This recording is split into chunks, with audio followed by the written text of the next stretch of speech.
എല്ലാവർക്കും മറ്റൊരു വീഡിയോയിലേക്ക് സ്വാഗതം. നമ്മൾ ഇന്ന് ആർട്ടിക്കിൾസിനെ കുറിച്ചാണ് ഡിസ്കസ് ചെയ്യാൻ പോകുന്നത്. ഇമ്പോർട്ടൻ്റ് ആർട്ടിക്കിൾസ് ആണ്. അതായത് PSC ഇതുവരെ ചോദിച്ചിട്ടുള്ള ആർട്ടിക്കിൾസ് മാത്രമാണ് നമ്മൾ ഈ വീഡിയോയിൽ ഉൾപ്പെടുത്തിയിട്ടുള്ളത്. കഴിഞ്ഞ വീഡിയോയിൽ നമ്മൾ ഷെഡ്യൂൾസിനെ കുറിച്ചും അതേപോലെ തന്നെ പാർട്സിനെ കുറിച്ചും വ്യക്തമാക്കി. അതേപോലെ ഇതിൽ ആർട്ടിക്കിൾസ് PSC ഇതുവരെ ചോദിച്ചിട്ടുള്ള ആർട്ടിക്കിൾസ്, വളരെ ഇമ്പോർട്ടൻ്റ് ആയിട്ടുള്ള ആർട്ടിക്കിൾസ് മാത്രമാണ് നമ്മൾ ഉൾപ്പെടുത്തിയിട്ടുള്ളത്. ഒരുപാട് ആർട്ടിക്കിൾസിൻ്റെ നമുക്കറിയാം, പക്ഷേ PSC ഇതുവരെ ചോദിക്കാത്ത കുറേ ആർട്ടിക്കിൾസും അതിൽ ഉൾപ്പെടുന്നുണ്ട്. പക്ഷേ PSC ഒരുപാട് തവണ റിപ്പീറ്റ് ചെയ്ത് ചോദിക്കുന്ന ആർട്ടിക്കിൾസാണ് നമ്മളിതിൽ ഉൾപ്പെടുത്തിയിട്ടുള്ളത്. അപ്പോൾ നമുക്ക് ആർട്ടിക്കിൾസിലേക്ക് പോകാം. ആർട്ടിക്കിൾ 1 പറയുന്നത് name and territory of union.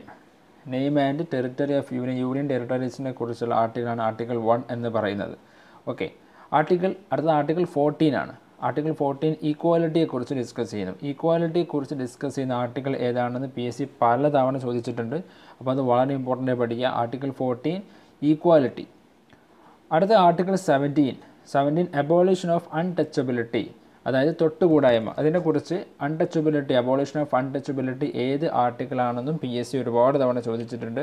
അപ്പോൾ അതും വളരെ ഇമ്പോർട്ടൻ്റ് ആയിട്ട് പഠിക്കുക. Article 17 abolition of untouchability.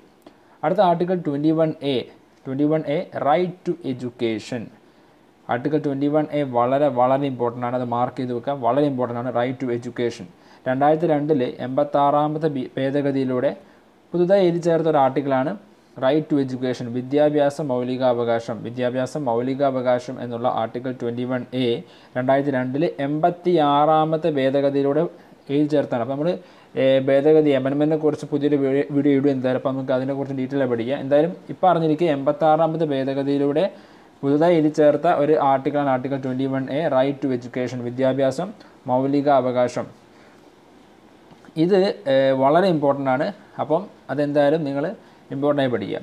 അടുത്ത article 24 prohibition of child labour, ബാലവേല, പ്രൊഹിബിഷൻ ഓഫ് ചൈൽഡ് ലേബർ, ബാലവേല നിരോധനമാണ് ആർട്ടിക്കിൾ 24 പറയുന്നത്. അപ്പോൾ അതും ഇമ്പോർട്ടൻ്റ് ആണ്. അടുത്ത ആർട്ടിക്കിൾ 24 ആണ്. Article 24 prohibition of child labour, ബാലവേല നിരോധനം. ഇതാണ് ആർട്ടിക്കിൾ 24 പറയുന്നത്. ഈ ആർട്ടിക്കിൾ 24 പഠിക്കുന്ന കൂടെ തന്നെ ആർട്ടിക്കിൾ 23 കൂടി പഠിക്കുക. ആർട്ടിക്കിൾ 23 ഫോഴ്സ്ഡ് ലേബർ ആണ്. എന്താണ്? നിർബന്ധിത വേല നിരോധനമാണ് ആർട്ടിക്കിൾ 23 പറയുന്നത്. ആർട്ടിക്കിൾ 23യേക്കാൾ കുറച്ച് ഇമ്പോർട്ടൻ്റ് കൂടുതൽ കൊടുത്ത് പഠിക്കേണ്ട ആർട്ടിക്കിൾ 24 ആണ്. പക്ഷേ ആർട്ടിക്കിൾ 24ഉം 23യും രണ്ടും ഏകദേശം സിമിലർ ആണ്. അതുകൊണ്ട് ഒരുമിച്ച് പഠിക്കുക. ഓക്കെ, അപ്പോൾ ആർട്ടിക്കിൾ 24 പ്രൊഹിബിഷൻ ഓഫ് ചൈൽഡ് ലേബറും article 23 forced labour, prohibition of forced ലേബറുമാണ്. എന്താണ് ഫോഴ്സ്ഡ് ലേബർ? നിർബന്ധിത വേല നിരോധനം. ഇതാണ് പ്രൊഹിബിഷൻ ഓഫ് ഫോഴ്സ്ഡ് ലേബർ. ഇനി ആർട്ടിക്കിൾ 29 എന്താണ്? Protection of interest of minorities, ന്യൂനപക്ഷങ്ങളുടെ താല്പര്യങ്ങൾ സംരക്ഷിക്കുക എന്നതാണ് ആർട്ടിക്കിൾ 29ാമത്തെ ആർട്ടിക്കിൾ വ്യക്തമാക്കുന്നത്. ന്യൂനപക്ഷങ്ങളുടെ താല്പര്യങ്ങൾ സംരക്ഷിക്കുക, protection of interest of minorities. അപ്പോൾ ഇത് എന്തായാലും പഠിക്കുക, കുറച്ച് ഇമ്പോർട്ടൻ്റ് ആണ്. ഇത് ഈ ആർട്ടിക്കിൾ 29 പഠിക്കുന്ന കൂടെ തന്നെ ആർട്ടിക്കിൾ 30 പഠിക്കുക. എന്താണ് 30? മൈനോറിറ്റീസിന് എഡ്യൂക്കേഷൻ ഇൻസ്റ്റിറ്റ്യൂഷനുകൾ സ്ഥാപിക്കുവാനുള്ള അവകാശങ്ങൾ. എന്താണ് ആർട്ടിക്കിൾ 30? മൈനോറിറ്റീസിന് എഡ്യൂക്കേഷൻ ഇൻസ്റ്റിറ്റ്യൂഷനുകൾ സ്ഥാപിക്കുവാനുള്ള അവകാശത്തെക്കുറിച്ച് വ്യക്തമാക്കുന്നതാണ് ആർട്ടിക്കിൾ 30. ഈ ഒരു ആർട്ടിക്കിളിലൂടെയാണ് MES, NSS ഇതൊക്കെ സ്ഥാപിതമായിട്ടുള്ളത്.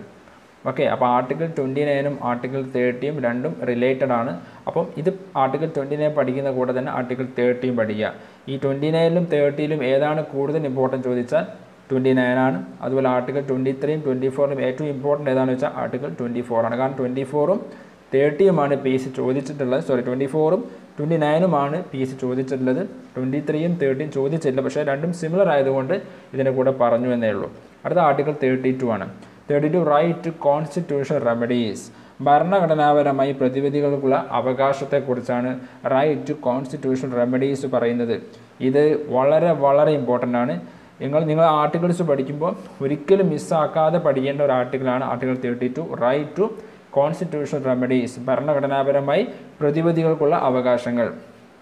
ഇനി ആർട്ടിക്കിൾ ഉള്ളിലേക്ക് ചെന്ന് ചോദിക്കുന്ന ചോദ്യമാണ്, അംബേദ്കർ ഏത് ആർട്ടിക്കിളിനെയാണ് കോൺസ്റ്റിറ്റ്യൂഷൻ്റെ ഹാർട്ട് ആൻഡ് സോൾ എന്ന് പറഞ്ഞത്, അല്ലെങ്കിൽ ഭരണഘടനയുടെ ഹൃദയവും ആത്മാവും എന്ന് അംബേദ്കർ വ്യക്തമാക്കിയത് ഏത് ആർട്ടിക്കിളിനെയാണ്?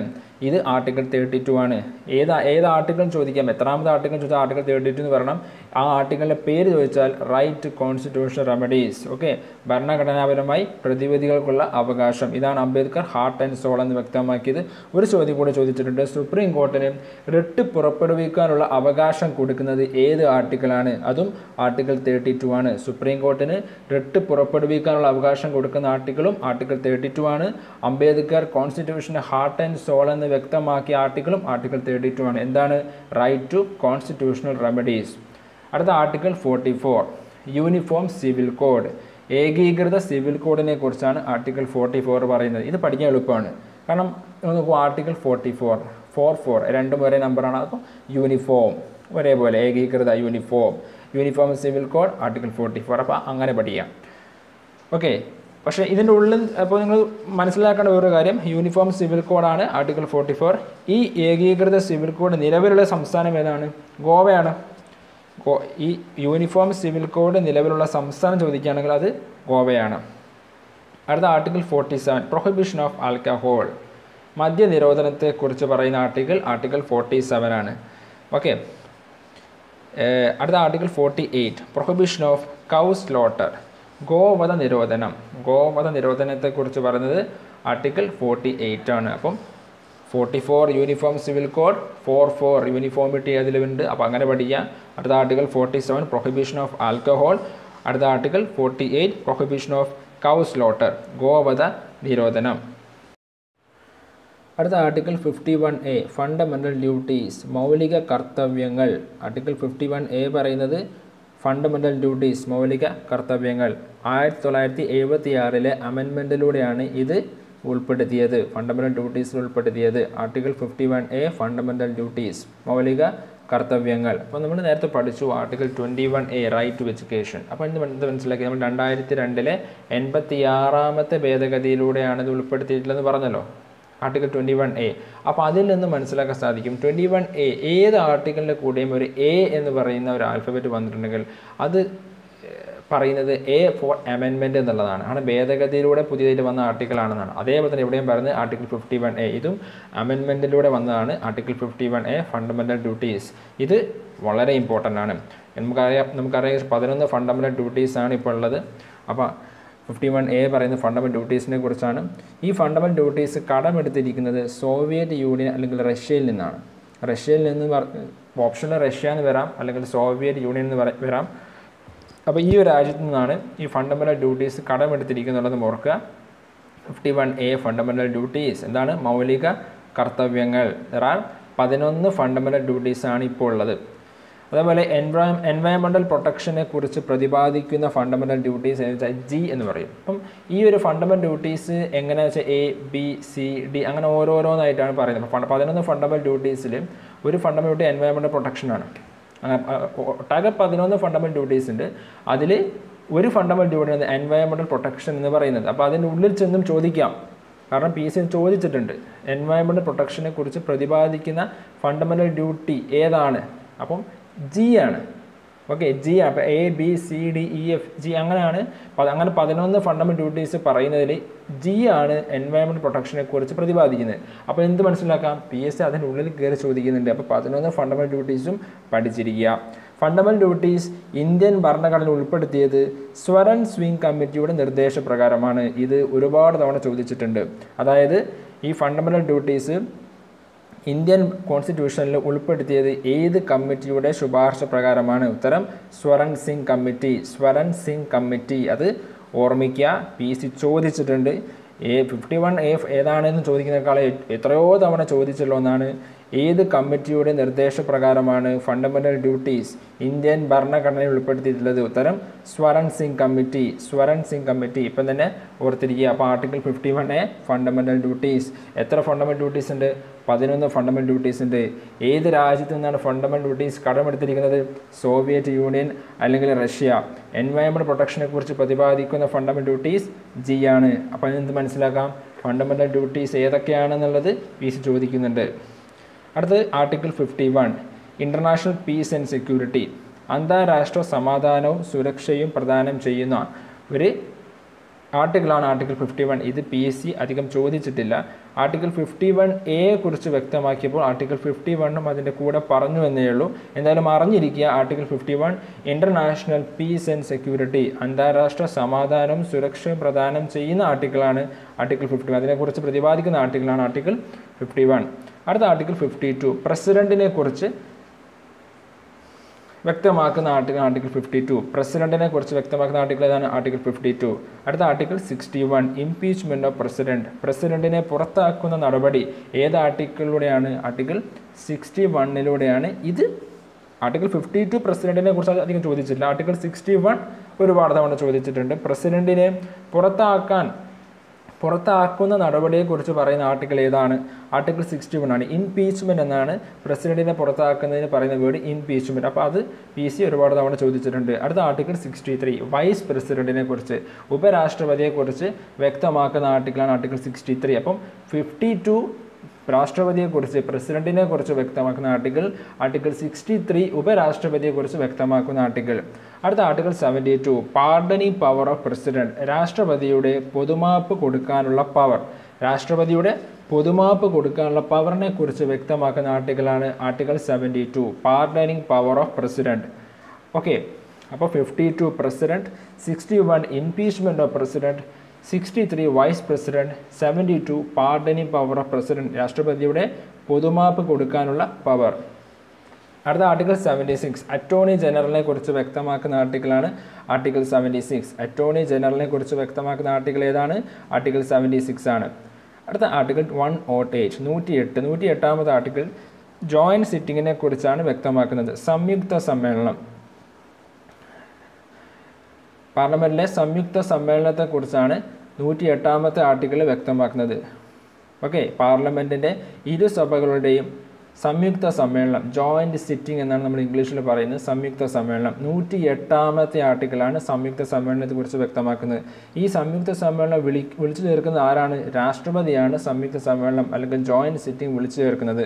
സമ്മേളനത്തിൽ അധ്യക്ഷത വഹിക്കുന്നത് ആരാണ്? ലോക്സഭാ സ്പീക്കറാണ്. അപ്പം രണ്ട് കാര്യങ്ങൾ പഠിച്ചു. ഒന്ന്, സംയുക്ത സമ്മേളനം വിളിച്ചു ചേർക്കുന്നത് ആരാണ്? രാഷ്ട്രപതിയാണ്, പ്രസിഡന്റാണ് സംയുക്ത സമ്മേളനം വിളിച്ചു ചേർക്കുന്നത്. അതേപോലെ സമ്മേളനത്തിൽ അധ്യക്ഷത വഹിക്കുന്നത് ആരാണ്? അത് ലോക്സഭാ സ്പീക്കറാണ്. അപ്പം 3 കാര്യങ്ങളാണ്. ഒന്ന്, 108ാമത്തെ ആർട്ടിക്കിൾ വ്യക്തമാക്കുന്നത് ജോയിൻറ്റ് സിറ്റിങ്ങിനെ കുറിച്ചാണ് അഥവാ സംയുക്ത സമ്മേളനത്തെക്കുറിച്ചാണ്. രണ്ടാമത്തെ കാര്യം, സംയുക്ത സമ്മേളനം വിളിച്ചു ചേർക്കുന്നത് ആരാണ്? അത് രാഷ്ട്രപതിയാണ്, പ്രസിഡന്റാണ് സംയുക്ത സമ്മേളനം വിളിച്ചു ചേർക്കുന്നത്. ഇനി സമ്മേളനത്തിൽ അധ്യക്ഷത വഹിക്കുന്ന ആരാണ്? അത് ലോക്സഭ സ്പീക്കറാണ്. അപ്പോൾ ഇതും കാര്യമായിട്ട് പഠിക്കുക. അടുത്ത ആർട്ടിക്കിൾ 110 110ാമത്തെ ആർട്ടിക്കിൾ മണി ബില്ലിനെ കുറിച്ചാണ് വ്യക്തമാക്കുന്നത്. മണി ബില്ലിനെ കുറിച്ച് വ്യക്തമാക്കുന്ന ആർട്ടിക്കിൾ ഏതാണ്? ആർട്ടിക്കിൾ 110. അടുത്ത ആർട്ടിക്കിൾ 112 112ാമത്തെ ആർട്ടിക്കിൾ, അത് ബജറ്റിനെ കുറിച്ചാണ് വ്യക്തമാക്കുന്നത്. ചിലപ്പം ഓപ്ഷനിൽ 112ാമത്തെ ആർട്ടിക്കിൾ എന്തിനെ കുറിച്ച് വ്യക്തമാക്കുന്നു എന്ന് ചോദിക്കാം. അതിൽ ഓപ്ഷനിൽ ബജറ്റ് എന്ന് വരാം, അല്ലെങ്കിൽ മറ്റൊരു പേരുണ്ട് annual financial statement. Annual financial statement എന്ന് പറഞ്ഞാലും ബജറ്റ് എന്ന് പറഞ്ഞാലും രണ്ടും സെയിമാണ്. അപ്പോൾ ഓപ്ഷനിൽ ഒന്നെങ്കിൽ ബജറ്റ് വരാം, അല്ലെങ്കിൽ ആനുവൽ ഫിനാൻഷ്യൽ സ്റ്റേറ്റ്മെൻറ്റ് വരാം. രണ്ടും അതിലേത് ഒന്ന് വരുമ്പോൾ കൺഫ്യൂസ്ഡ് ആവരുത്, രണ്ടും ഒന്ന് തന്നെയാണ്. ആർട്ടിക്കിൾ 112ാമത്തത്.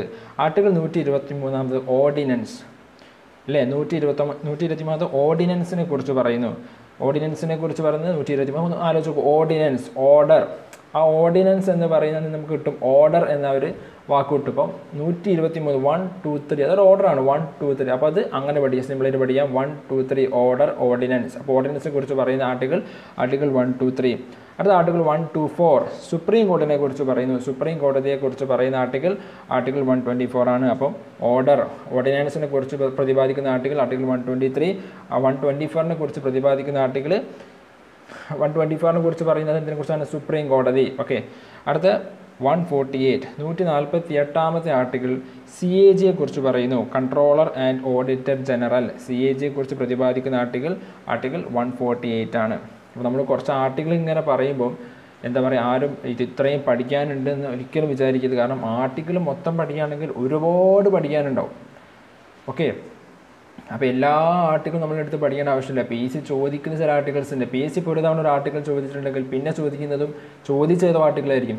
ഇപ്പോഴും ഒരുപാട് ആർട്ടിക്കിൾസിനെ കുറിച്ച് PSC ചോദിച്ചിട്ടില്ല. അത് ഇമ്പോർട്ടൻ്റ് അല്ലാത്തതുകൊണ്ടാണ്. PSC ഇപ്പോഴും ചോദിക്കുന്നത് അവർ ഇതിന് മുന്നേ ചോദിച്ച ആർട്ടിക്കിൾ തന്നെ വീണ്ടും റിപ്പീറ്റ് ചെയ്തുകൊണ്ടിരിക്കുന്നത്. അപ്പോൾ നമ്മൾ അത് മാത്രം എടുത്ത് പഠിക്കുക. വെറുതെ നമ്മൾ ആവശ്യമില്ലാത്ത സമയം കളയരുത്. അപ്പം ഇതിൽ ഉൾപ്പെടുത്തിയിട്ടുള്ള ആർട്ടിക്കിൾ ഫുൾ PSC ഒരു തവണയെങ്കിലും മിനിമം ചോദിച്ചിട്ടുള്ളതാണ്. അപ്പോൾ ഈ ആർട്ടിക്കിൾ പഠിച്ചു പോയാൽ തന്നെ നിങ്ങൾക്ക് ആർട്ടിക്കിൾ ഇടുന്ന ഒരു മാർക്ക് നിങ്ങൾക്ക് മിസ്സാവില്ല. അപ്പോൾ ആർട്ടിക്കിൾ 148 കുറിച്ചാണ് CAG, controller and auditor general. അടുത്ത ആർട്ടിക്കിൾ 214 ഹൈക്കോടതിയെക്കുറിച്ച് വ്യക്തമാക്കുന്ന ആർട്ടിക്കിൾ 214 ആണ്. ഇതിന് മുന്നേ പഠിച്ചു ആർട്ടിക്കിൾ 124 സുപ്രീം കോടതിനെ കുറിച്ചാണെന്ന്. ഇപ്പോൾ 214 ഹൈക്കോടതിനെ കുറിച്ച്. അപ്പം ആദ്യം സുപ്രീം കോടതി പിന്നെ ഹൈക്കോടതി വരുന്നു. സുപ്രീം കോടതിയാണല്ലോ ഹൈക്കോടതിനേക്കാൾ ഏറ്റവും മുകളിൽ നിൽക്കുന്നത്. അപ്പോൾ അങ്ങനെ തന്നെ പഠിക്കുക. 124 ഫസ്റ്റ് സുപ്രീം കോടതി, സെക്കൻഡ് ഹൈക്കോടതി, അങ്ങനെ കൊടുക്കുക. 124 സുപ്രീം കോടതി, 214 ഹൈക്കോടതിയെക്കുറിച്ച് വ്യക്തമാക്കുന്ന ആർട്ടിക്കിൾ 214. അടുത്ത ആർട്ടിക്കിൾ 243A ഗ്രാമസഭകളെക്കുറിച്ച് വ്യക്തമാക്കുന്ന ആർട്ടിക്കിൾ 243A. ഇതിൽ A വന്നിട്ടുണ്ട്. ഞാൻ ഇത് പറഞ്ഞു A ഫോർ അമെൻമെൻറ്റ്. ഇത് അമെൻമെൻറ്റിലൂടെ വന്ന ആർട്ടിക്കിളാണ് ആർട്ടിക്കിൾ 243A. അപ്പോൾ ഗ്രാമസഭകളെക്കുറിച്ച് പ്രതിപാദിക്കുന്ന ആർട്ടിക്കിൾ 243A. അടുത്ത ആർട്ടിക്കിൾ 280 ഫിനാൻസ് കമ്മീഷനെ കുറിച്ച് വ്യക്തമാക്കുന്ന ആർട്ടിക്കിൾ 280 കുറിച്ചാണ് ഫിനാൻസ് കമ്മീഷൻ. ഇതിങ്ങനെ തന്നെ പഠിക്കുക. നമ്മൾ കുറച്ച് എഫോർട്ട് എടുക്കണം, എന്നാലും ആർട്ടിക്കിൾ പഠിക്കാൻ സാധിക്കുകയുള്ളൂ. ഇതൊക്കെ ഫിനാൻസ് കമ്മീഷനൊക്കെ ഒരു തവണ ചോദിച്ചിട്ടുള്ളൂ. പക്ഷേ ഒരു തവണയെങ്കിലും PSC ചോദിച്ചതാണ് ഇതിൽ ഉൾപ്പെടുന്നത്. പിന്നെ ഞാൻ നേരത്തെ പറഞ്ഞ പോലെ article 32 right to constitution remedies, ഇതൊക്കെ ഒരുപാട് തവണ ചോദിച്ചിട്ടുണ്ട്. ഓക്കെ, അപ്പോൾ അങ്ങനെ ഒരുപാട് തവണ ചോദിച്ചാൽ പ്രത്യേകിച്ച് പറയും. അപ്പോൾ അതിന് കൂടുതൽ ഇമ്പോർട്ടൻസ് കൊടുത്ത് പഠിക്കുക. അപ്പം ആർട്ടിക്കിൾ 280 ഫിനാൻസ് കമ്മീഷൻ. അപ്പോൾ ആർട്ടിക്കിൾ 214 ഹൈക്കോടതിയെക്കുറിച്ച് വ്യക്തമാക്കുന്നു. ആർട്ടിക്കിൾ 243A ഗ്രാമസഭകളെക്കുറിച്ച് വ്യക്തമാക്കുന്നു. ആർട്ടിക്കിൾ 280 ഫിനാൻസ് കമ്മീഷനെ കുറിച്ച് വ്യക്തമാക്കുന്നു. അടുത്ത ആർട്ടിക്കിൾ 315 UPSCനെ യൂണിയൻ പബ്ലിക് സർവീസ് കമ്മീഷനെ കുറിച്ച് വ്യക്തമാക്കുന്ന ആർട്ടിക്കിൾ 315. ഇത് മനസ്സിലാക്കാനുള്ള ഒരു മാർഗം 315 നമുക്ക് ഓർമ്മ 3:15 നമ്മൾ എക്സാം കഴിഞ്ഞിറങ്ങുക അല്ലേ. PSC എക്സാം കഴിഞ്ഞിറങ്ങാൻ 3:15. എന്ത് എക്സാം? PSC exam. അപ്പോൾ PSC പഠിക്കരുത്, ഇതിലൂടെ ഒരു U ചേർക്കുക. ഞാനാണല്ലോ നീ UPSC. ഓക്കെ, അപ്പം 315 ആർട്ടിക്കിൾ 315 UPSCയെ കുറിച്ച് പറയുന്നു, യൂണിയൻ പബ്ലിക് സർവീസ് കമ്മീഷൻ. അടുത്ത ആർട്ടിക്കിൾ 324 ഇലക്ഷൻ കമ്മീഷനെ കുറിച്ച് വ്യക്തമാക്കുന്ന ആർട്ടിക്കിൾ 324 ആണ്. അടുത്ത ആർട്ടിക്കിൾ 326 യൂണിവേഴ്സൽ അഡൾട്ട് ഫ്രാഞ്ചൈസ്. എന്താ അതിന് മലയാളം? പ്രായപൂർത്തി വോട്ടവകാശം. അതിനെക്കുറിച്ച് പ്രതിപാദിക്കുന്ന ആർട്ടിക്കിൾ 326 ആണ്. ഓക്കെ, അപ്പോൾ 324 നമ്മൾ ഇലക്ഷൻ കമ്മീഷനെ കുറിച്ച് പറഞ്ഞു. 326 യൂണിവേഴ്സൽ അഡൾട്ട് ഫ്രാഞ്ചൈസ്. ഓപ്ഷനിൽ 326 സംഭവം പ്രായപൂർത്തി വോട്ടവകാശം, പക്ഷേ യൂണിവേഴ്സൽ അഡൾട്ട് ഫ്രാഞ്ചൈസ് എന്നാണ് അതിന് പറയുക. അപ്പോൾ ഓപ്ഷനിൽ യൂണിവേഴ്സൽ അഡൾട്ട് ഫ്രാഞ്ചൈസ് എന്ന് വരുമ്പം ഞാൻ പഠിക്കാത്തൊരു ആർട്ടിക്കിളാണല്ലോ ഇത് ഏതാണെന്ന് ഒരിക്കലും കൺഫ്യൂസ്ഡ് ആവരുത്. സംഭവം പ്രായപൂർത്തി വോട്ടവകാശമാണ്. അപ്പോൾ ഡിഗ്രി എക്സാമിനൊക്കെ ഇംഗ്ലീഷിലായിരിക്കും. അപ്പോൾ യൂണിവേഴ്സൽ അഡൾട്ട് ഫ്രാഞ്ചൈസ് എന്നൊക്കെ വരുമ്പം കൺഫ്യൂസ്ഡ് ആവരുത്. അടുത്ത 330 റിസർവേഷൻ ഫോർ SC ST ലോക്സഭയിലെ SC മൈനോറിറ്റീസിൻ്റെ SCയുടെയും STയുടെയും റിസർവേഷനെ കുറിച്ച് വ്യക്തമാക്കുന്ന ആർട്ടിക്കിൾ 330 ആണ്. അപ്പം ലോക്സഭയിൽ SCയുടെയും STയുടെയും റിസർവേഷനെ കുറിച്ച് വ്യക്തമാക്കുന്ന ആർട്ടിക്കിൾ 330. അതേപോലെ അതിന് കൂടെ പഠിക്കുക article 332 reservation four SC or ST in legislative assembly. Okay, legislative അസംബ്ലിയിൽ SCക്കാരെയും STക്കാരെയും കുറിച്ച് പറയുന്നത്, അവരുടെ റിസർവേഷനെ കുറിച്ച് പറയുന്നത് ആർട്ടിക്കിൾ 332. ഓക്കെ, അപ്പോൾ നിയമസഭയിൽ SCയുടെയും STയുടെയും നിയമസഭയിൽ SCയുടെയും ST റിസർവേഷനെ കുറിച്ച് 332. ലോകസഭയിൽ SCയുടെയും STയെ കുറിച്ച് അവരുടെ SCയുടെയും STയുടെ റിസർവേഷനെ കുറിച്ച് പറയുന്ന ആർട്ടിക്കിൾ 330. അപ്പോൾ 330, 332 ആദ്യം ലോക്സഭ, പിന്നെ ലെജിസ്ലേറ്റീവ് അസംബ്ലി. 330 കഴിഞ്ഞ് 332. ഓക്കെ, ഇനി അടുത്ത 352 ആണ് നാഷണൽ എമർജൻസി. ഞാൻ 3 ആർട്ടിക്കിൾ പറയാം, അത് ഒരുമിച്ച് പഠിക്കാം. ഓക്കെ, 352, 356, 360. 352 നാഷണൽ എമർജൻസി, ദേശീയ അടിയന്തരാവസ്ഥ. 356 സ്റ്റേറ്റ് എമർജൻസി, സംസ്ഥാന അടിയന്തരാവസ്ഥ. 360 ഫിനാൻഷ്യൽ എമർജൻസി, സാമ്പത്തിക അടിയന്തരാവസ്ഥ. അപ്പോൾ അത് 3ഉം അങ്ങനെ തന്നെ പഠിക്കുക. ഒരു 4 article ഡിഫറൻസാണ്. 352 + 4 356 + 4 360 352 356 360. 352 national emergency, 356 state emergency, 360 financial emergency. അപ്പം അടിയന്തരാവസ്ഥകളെ കുറിച്ച് പറയുന്ന 3 ആർട്ടിക്കിൾ പഠിച്ചല്ലോ. 352, 356, 360. സിമ്പിൾ. അടുത്തത് 338 പറയാം. 338 പറയുന്നത് ദേശീയ പട്ടികജാതി കമ്മീഷൻ. ഓക്കെ, 338 പറയുന്നത് നാഷണൽ കമ്മീഷൻ ഫോർ SC പട്ടികജാതിക്കാർക്കുള്ള കമ്മീഷനാണ് national SC commission, national commission for SC, ദേശീയ പട്ടികജാതി കമ്മീഷൻ 338ഉം തൊട്ടുടൻ അതിൻ്റെ കൂടെ തന്നെ പഠിച്ച 338A, national commission for ST, പട്ടികവർഗക്കാർക്കുള്ള commission, national commission for ST 338A, 338 ദേശീയ പട്ടികജാതി commission, national SC commission. Okay, national SC കമ്മീഷനും നാഷണൽ ST കമ്മീഷനും ഉണ്ട്. അത് ഒന്ന് 338ഉം 338A. നമ്മൾ നേരത്തെ 330 reservation four SC or ST in Lok Sabha, 332 reservation four SC or ST in legislative assembly. അതിൻ്റെ കൂടെ ഇത് പഠിക്കുക, എന്ത് 338 ദേശീയ പട്ടികജാതി കമ്മീഷൻ, 338A ദേശീയ പട്ടികവർഗ കമ്മീഷൻ. അപ്പോൾ അതും ഒരുമിച്ച് പഠിക്കുക. ഓക്കെ, ഇനി 368 അമെൻമെൻറ്റ്, ഭേദഗതിയെക്കുറിച്ച് പറയുന്ന ആർട്ടിക്കിൾ 368 ആണ്. ഭേദഗതി എന്ന ആശയം കടമെടുത്തിരിക്കുന്നത് ഏത് രാജ്യത്തു നിന്നാണ്? ദക്ഷിണാഫ്രിക്കയിൽ നിന്നാണ് ഭേദഗതി എന്ന ആശയം കടമെടുത്തിരിക്കുന്നത്. അപ്പോൾ അത് പഠിക്കുക. അമെൻമെൻറ്റിനെ കുറിച്ച് പ്രതിപാദിക്കുന്ന ആർട്ടിക്കിൾ 368, അത് ഏത് രാജ്യത്തു നിന്നാണ് കടമെടുത്തത്? ദക്ഷിണാഫ്രിക്ക. അടുത്ത article 370 special provision for Jammu and Kashmir, 350ാമത്തെ special provision for Jammu and Kashmir. ഈ ആർട്ടിക്കിൾ ഒരുപാട് തവണ PSC ചോദിച്ചിട്ടുണ്ട്. പക്ഷേ ഇപ്പോഴത്തെ അവസ്ഥ നിങ്ങൾക്കറിയാം, ഈ ആർട്ടിക്കിൾ 370 ഇത് എടുത്തു കളഞ്ഞു. ഓക്കെ, അപ്പോൾ അതിൽ ഉൾപ്പെടുത്തിയതിന് കാരണം ഇത് ഒരുപാട് തവണ ചോദിച്ചതുകൊണ്ട് ഉൾപ്പെടുത്തിയാണ് article 370 special provision for Jammu and Kashmir. പക്ഷേ ഇപ്പം ഈ ആർട്ടിക്കിൾ നിലവിലില്ല, നിങ്ങൾക്ക് അറിയാവുന്ന കാര്യമല്ലേ. ഓക്കെ, അപ്പോൾ അത് ചോദിക്കുമോ ഈ ആർട്ടിക്കിൾ ഇതിനെക്കുറിച്ച് ഇനി ചോദിക്കുമോ ചോദിക്കാതിരിക്കുമോ എന്നറിയില്ല. എന്തായാലും ഒരുപാട് തവണ ചോദിച്ചൊരു ആർട്ടിക്കിൾ ആയിരുന്നു 370, പക്ഷേ ഇനി ചോദിക്കാനുള്ള ചാൻസ് വളരെ കുറവാണ്. അപ്പോൾ 370 എന്തായിരുന്നു? Special provision for Jammu and Kashmir. ഇത്രയും ആർട്ടിക്കിളാണ് PSC റിപ്പീറ്റ് ചെയ്ത് ചോദിച്ചത്. അപ്പോൾ നിങ്ങൾ പഠിക്കുമ്പോൾ ശ്രദ്ധിക്കേണ്ട കാര്യം, PSC ഒരുപാട് തവണ ചോദിച്ച ചോദ്യങ്ങൾ ഒരുപാട് തവണ പഠിക്കുക, എന്നിട്ട് അതിൻ്റെ റൂട്ട് മനസ്സിലാക്കുക. PSC ഏത് രീതിയിലാണ് ചോദ്യങ്ങൾ ചോദിക്കുന്നത്. അല്ലാതെ നമ്മൾ ഫസ്റ്റ് റാങ്ക് ഫയൽ എടുത്തിട്ട് അതിലുള്ളത് മൊത്തം ഇങ്ങനെ പഠിക്കാൻ നിൽക്കുകയാണെങ്കിൽ നമ്മുടെ സമയം ഒരുപാട് കളഞ്ഞു പോകും, ഒരുപാട് സമയം പോകും. അപ്പോൾ നമ്മൾ എന്താണ്, നമ്മുടെ ഉദ്ദേശം PSC അത് സ്വന്തമാക്കുക എന്നുള്ളത് തന്നെയാണ്. അപ്പോൾ അതിൻ്റെ രീതിയിൽ തന്നെ പഠിക്കാൻ. കഴിഞ്ഞ വീഡിയോയിൽ ഇത് പറഞ്ഞിട്ടുണ്ട്. അപ്പോൾ നമ്മൾ PSCയുടെ റൂട്ട് മനസ്സിലാക്കി അതിനനുസരിച്ച് പഠിക്കുക. അപ്പോൾ ആർട്ടിക്കിൾ കുറേ ഉണ്ട് എന്ന് വെച്ചാൽ ഒരുപാട് ആർട്ടിക്കിൾ ഇങ്ങനെ ഇരുന്ന് പഠിക്കേണ്ട. PSC ചോദിച്ച ആർട്ടിക്കിൾ ഏതാണ് അത് കണ്ടെത്തുക, എന്നിട്ട് മനസ്സിലാക്കുക. PSC ചോദിച്ച ആർട്ടിക്കിളെല്ലാം വീണ്ടും ചോദിച്ചുകൊണ്ടിരിക്കുന്നത്, പുതുതായിട്ടുള്ള ആർട്ടിക്കിളൊന്നും ചോദിക്കുന്നില്ല. അപ്പോൾ ആ ആർട്ടിക്കിളുകൾ മാത്രമാണ് ഈ ഒരു വീഡിയോയിൽ ഉൾപ്പെടുത്തിയിട്ടുള്ളത്. അപ്പോൾ നിങ്ങൾ ഈ ആർട്ടിക്കിൾ മാത്രം പഠിച്ചാൽ മതി, നിങ്ങൾക്ക് ആർട്ടിക്കിളിൽ നിന്ന് ഒരു മാർക്കും മിസ്സാവില്ല. അപ്പോൾ നിങ്ങൾ ചെക്ക് ചെയ്താൽ മനസ്സിലാവും. അപ്പം ആവശ്യത്തിലുള്ള മാത്രം എടുത്ത് പഠിക്കുക, എക്സാമിന് വേണ്ടത് മാത്രം എടുത്ത് പഠിക്കുക. ഈ ആർട്ടിക്കിൾ എന്തായാലും നിങ്ങൾ എന്ത് ചെയ്യുക, മിസ്സാക്കാതെ ഈ ഇപ്പം പറഞ്ഞ ആർട്ടിക്കിളിൽ നിന്ന് ഏത് ആർട്ടിക്കിൾ ചോദിച്ചാലും പറയാൻ പറ്റുന്ന രീതിയിൽ തറവായിട്ട് പഠിക്കുക. അത് മതി, നിങ്ങൾക്ക് ആർട്ടിക്കിളിനെ കുറിച്ച് മാർക്ക് കിട്ടുന്ന ഉറപ്പാണ്. അപ്പോൾ താങ്ക് യു. എല്ലാവരും വീഡിയോ ഇഷ്ടപ്പെട്ടെങ്കിൽ ലൈക്ക് ചെയ്യുക. പിന്നെ നിങ്ങൾ ഈ വീഡിയോ ഇഷ്ടപ്പെട്ടെങ്കിൽ നിങ്ങൾ കൂട്ടുകാർക്ക് ഷെയർ ചെയ്ത് കൊടുക്കുക. പിന്നെ ഏറ്റവും പ്രധാനം, നിങ്ങൾ ഈ ഒരു വീഡിയോ സബ്സ്ക്രൈബ് ചെയ്യുക, ഈ ഒരു ചാനൽ സബ്സ്ക്രൈബ് ചെയ്യുക. പുതിയ ഓരോ എല്ലാ ടോപ്പിക്കിനെ കുറിച്ചുള്ള വീഡിയോ എല്ലാ ദിവസവും നമ്മൾ അപ്ലോഡ് ചെയ്യുന്നതാണ്. അപ്പോൾ നിങ്ങൾക്കിത് ഫോളോ ചെയ്യാം. ഓക്കെ, അപ്പം നിങ്ങളുടെ സപ്പോർട്ട് തീർച്ചയായിട്ടും വേണം. അപ്പം താങ്ക് യു.